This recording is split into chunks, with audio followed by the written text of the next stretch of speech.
자, 시청자 여러분들 반갑습니다. 얼음사이다입니다. 자, 최근에 우리나라에서 몇 가지 주식 종목들이 무더기로 폭락을 하는 무시무시한 사태가 있었습니다. 그죠? 보시면은 뭐 삼천리, 서울가스, 무슨 홀딩스 이런 회사들이 대표적으로 거론이 되는데요. 자, 참고로 오늘 등장하는 삼천리는 우리한테 익숙한 그 삼천리 자전거 회사하고는 전혀 다른 회사입니다. 자, 제가 그 종목 분석과 기업 개요를 한번 찾아봤더니 도시가스 공급업, 발전, 플랜트, 에너지 뭐 이런 거를 다루는 회사라고 해요. 자, 그래가지고 보시면은 뭐 코스피에 상장되어 있던 삼천리라는 회사가 2일 연속 무려 하한가를 두들겨 맞았습니다. 자, 어제도 30%가 깎이고 오늘도 마이너스 30%를 또 깎인 거예요. 주가가 박살이 났습니다. 기존 주가 대비 거의 이틀 만에 주가가 반토막에 가깝게 빠진 거예요. 자, 대성홀딩스라는 곳도 2일 연속 하한가를 맞아버리면서 박살이 났고요. 서울가스라는 곳도 2일 연속 하한가로 박살이 났습니다. 무시무시하죠. 자, 이게 그래가지고 아마도 작살난 개인 투자자들이 굉장히 많을 것 같습니다. 자, 그러다 보니까 관련된 뉴스 기사들도 이제 나오고 있는데 이게 이제 사람들이 좀 의문을 품는 거죠. 이거 해도 너무 이상하다. 무슨 악재가 있는 것도 아닌데 어떻게 이렇게 몇 가지 종목들이 집중적으로 빠지냐. 그 주가 조작이라도 있었던 것 아니냐. 이렇게 온갖 추측과 얘기들이 나오는 상황입니다. 자, 그래가지고 이번 사태를 좀 더 살펴보도록 하겠습니다. 자, 지금 이 그래프는 요즘 주가 폭락으로 난리가 난 삼천리라는 기업의 지난 1년치 주가 그래프입니다. 자, 보시면은 알겠지만 그래프만 봤을 때는 굉장히 아름다운 우상향으로 쭉 올라가고 있죠. 흔히 쉽게들 말하는 장기 투자의 정석과도 같은 그래프 모습을 보여주고 있습니다. 자, 그러면서도 일반 개인 투자자들 입장에서도 참 존버하기가 쉬운 그런 그래프를 보여주고 있어요. 중간중간에 그러니까 보시면은 대규모 폭락 사태가 없죠. 폭락 사태 한 번 없이 1년 내내 거의 꾸준하게 우상향하는 것을 확인할 수가 있습니다. 자, 작년 4월만 해도 10만 원밖에 안 되던 주가가 불과 며칠 전만 해도 50만 원을 넘었다라는 겁니다. 엄청난 상승이죠. 자, 삼천리의 지난 3년치 그래프를 보면은 더 대박입니다. 겨우 2, 3년 전에 6만 원 정도밖에 안 하던 주가가 50만 원까지 올랐어요. 문제는 이게 3년에 걸쳐가지고 꾸준히 점진적으로 우상향을 했기 때문에 현재는 결과가 다 드러났으니까 우리가 삐딱하게 바라볼 수가 있는 거지. 저때 당시에 만약 우리가 소중한 내 돈을 들고 중간에 올라탔더라면은 그 정신을 차리기가 어렵다라는 겁니다. 주가가 이상하게 움직인다는 걸 파악하기가 몹시 어렵다라는 거예요. 이게 그러니까 결과론적이란 말이죠. 자, 대성홀딩스 같은 경우에도 보면은 3년치 주가 그래프가 아주 아름답게 거의 10배가 넘게 올라갑니다. 큰 이변 없이 꾸준히 우상향을 하고 있어요. 폭락이 그다지 없죠. 자, 9,500원밖에 안 하던 주가가 1만 원도 안 되던 주가가 올해 3월 말까지 그러니까 한 달 전만 해도 무려 13만 9천 원까지 올라갔습니다. 10배가 넘게 폭등을 했죠. 거의 뭐 한 13배 가까이 올라간 겁니다. 자, 서울가스라는 애도 마찬가지입니다. 요즘 주가 폭락으로 난리가 나가지고 뉴스에 연일 거론되고 있는 이런 종목들을 보면은 대부분 거의 지난 3년간 꾸준히 기본 10배씩 우상향을 한 종목들이 되게 많아요. 자, 그래서 여기서부터는 요즘 주식판에서 돌고 있는 여러 가지 소문들, 그리고 이 바닥에 관심 많고 오래 있던 분들의 추측의 영역인 거를 여러분들이 감안은 하면서 들어주시기 바랍니다. 저도 인터넷에서 이번 무더기 폭락 사태를 보고 깜짝 놀라가지고 뭐 여러 자료들을 한번 또 평소에 그리고 주식이나 경제 얘기하는 분들의 여러 가지 자료들을 한번 좀 취합을 해봤는데 또 이제 거기에서 또 뭐 논박을 주고받고 찬성 반대하는 분들 중에서도 좀 그럴듯하다 싶은 어떤 댓글들을 제가 한번 종합을 해가지고 정리를 해본 겁니다.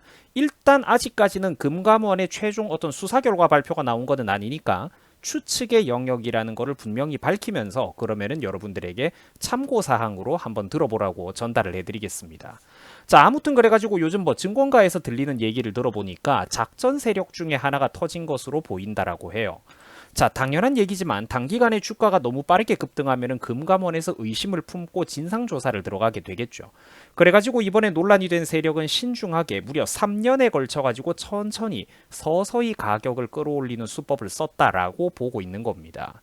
자, 솔직히 정말로 무섭죠. 이런 거 우리 같은 개인이 어디서 주워 들으면은 홀라당 넘어갈 수밖에 없습니다.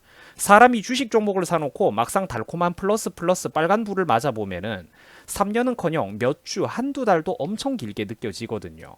자, 그리고 내가 잘나가지고 투자를 잘한 줄 알지 내가 지금 쓰나미 위에 잠시 올라타고 있는 물고기 한 마리라는 거는 그런 생각은 사실 인간이 대부분 못하게 됩니다.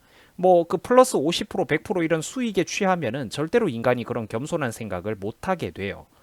자, 그래서 이들은 자산 가치도 나쁘지 않고 비교적 저평가되어 있다 싶은 종목들 중에서도 대주주의 지분이 좀 많아가지고 거래량이 적은 종목들을 선별해서 작업에 들어갔다라고 사람들이 추측을 하고 있습니다. 자, 세력은 투자자들에게 투자금뿐만 아니라 증권사 앱이 깔린 휴대폰, 그리고 직장이나 집 주소, 통장 계좌 등을 받고 주가를 서서히 끌어올리기 시작했다라고 하죠. 왜 직장이나 집 주소까지 치밀하게 이렇게 신경을 썼느냐, 이를 신경 쓰는 치밀한 모습을 보였느냐. 그래야 주식 거래를 할 때 IP 주소나 직장에서 이 직장이라든지 집 근처에서 이게 IP가 발생을 하기 때문에 의심을 피할 수 있기 때문이라고 하죠. 자, 이번에 무더기 하한가 사태를 맞은 대다수 종목들을 보면은 지난 3년 동안 거의 10배 가까이 대부분 상승을 했습니다. 이러다 보니까 장기간에 걸쳐가지고 정기적으로 투자자들에게 수익금을 지급하는 것도 가능했다라고 하죠. 자, 그리고 이번 사태의 투자자들은 의사라든지 변호사 같은 고소득자들이 꽤나 많다라는 소문도 지금 돌고 있습니다. 그 투자자들은 수익금을 송금받고 나면은 수익금의 또 상당 부분을 작전 세력들이 만든 유령 회사의 컨설팅 비용 같은 걸로 입금을 해줬다라고 해요.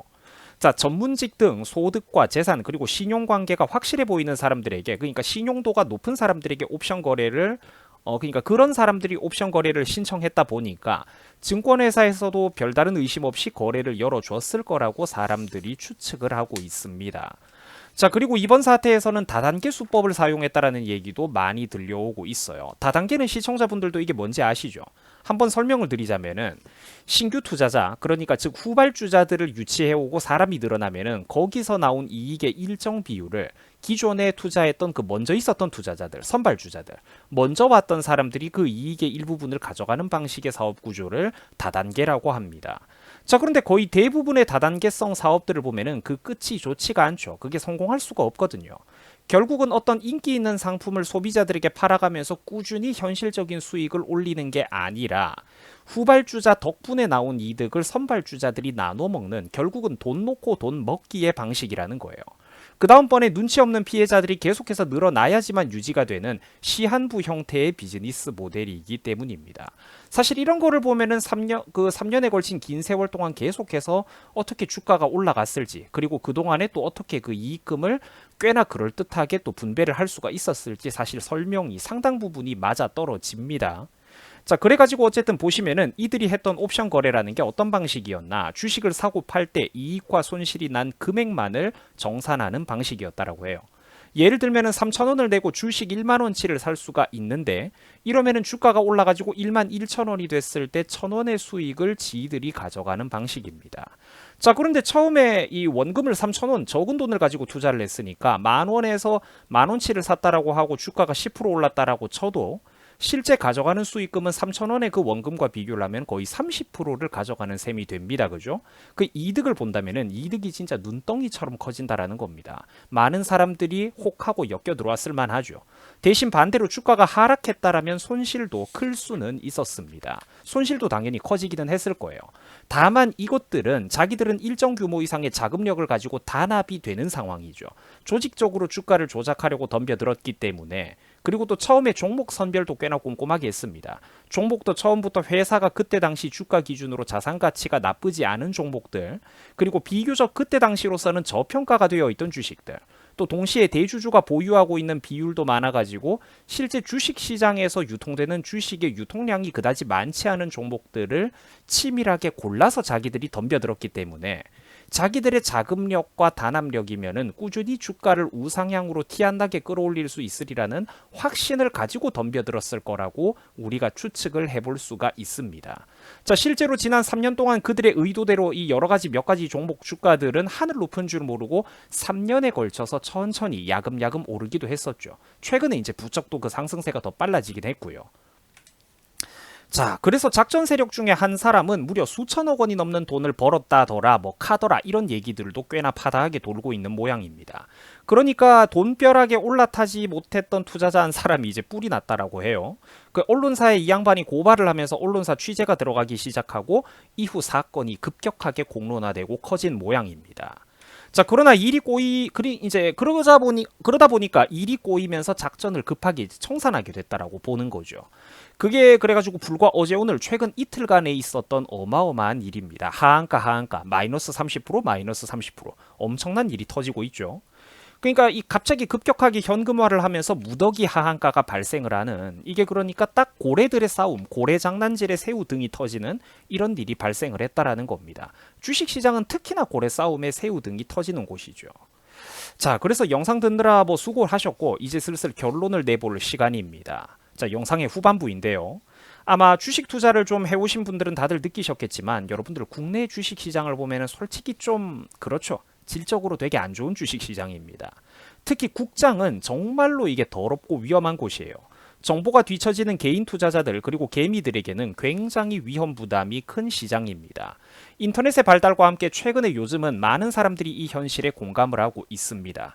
좀 어지간하다 싶은 종목들은 진짜로 거의 해마다 테마를 바꿔가면서 작전 세력들의 주가 장난질이 우리나라에선 거의 해마다 계속 터져나오고 있습니다. 이런 일이 계속해서 벌어지는 이유는 뭐 한국은 미국 시장 대비 주가 조작 장난질을 했을 때 처벌이 훨씬 약하기 때문이라고 하죠. 미국은 20년에 달하는 징역에 1천만 달러가 넘는 이런 벌금을 받을 수도 있지만 우리나라 같은 경우에는 그러니까 우리나라 같은 경우에는 최대치로 해봐야 뭐 징역이 한 5년 정도 이하에, 그리고 벌금도 5천만 원 미만 뭐 이런 정도밖에 안 되다 보니까 위험도의 차이가 되게 크다라고 사람들이 보고 있어요. 자, 그래서 주식 투자를 하실 때는 뭐 여기에 누가 전문가가 감이 있겠습니까? 그죠? 정말 하면 할수록 알기 어렵고 정말로 이제 겸손해야 되는 바닥이라고 제가 생각이 드는데, 자, 주식 투자를 하실 때는 반드시 시청자 여러분들도 본인이 감당 가능한 만큼만 조심스럽게 투자를 하기 바랍니다. 그리고 절대로 빚내서 투자하지는 말고 웬만하면은 저축해 놓은 여유 자금으로만 주식 투자를 하세요.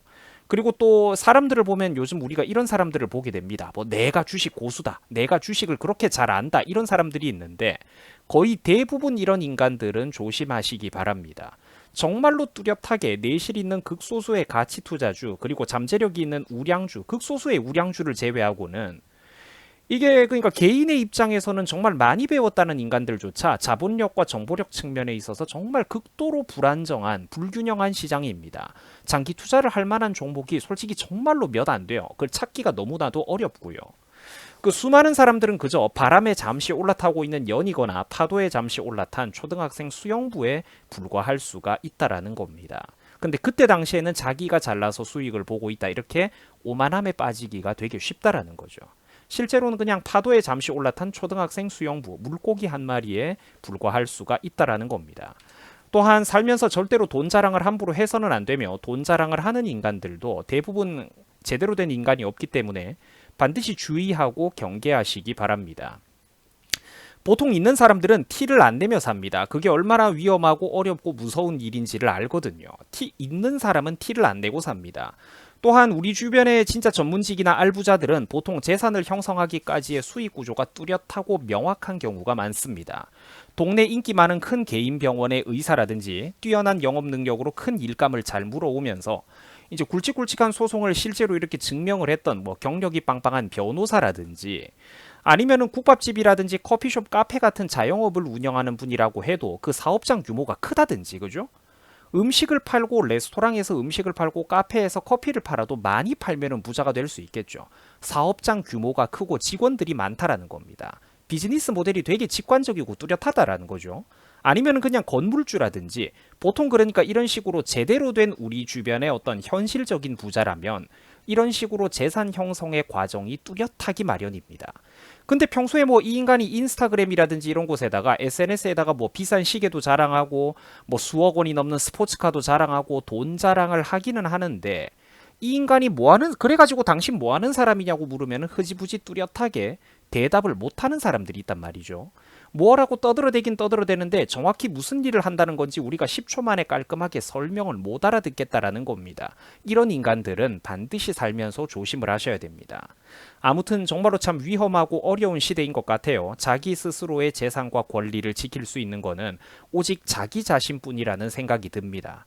자, 꿈과 야망을 가지고 살아가는 것도 좋습니다만 때로는 내 분수를 아는 것도 정말로 중요합니다. 있는 거, 가지고 있는 거를 잃지 않으면서 뒤로 퇴보하지 않는 것만 해도 대단한 사람, 훌륭한 사람인 경우가 또 많은 시대입니다. 특히나 요즘은 점점 더 그런 위험한 시대가 다가오고 있는 것 같아요. 자, 시청해 주셔가지고 감사드립니다. 여러분들 마음이 급할수록 이 돌다리도 한번 두들겨보고 건너가시기 바랍니다. 여러분들 수고하셨습니다.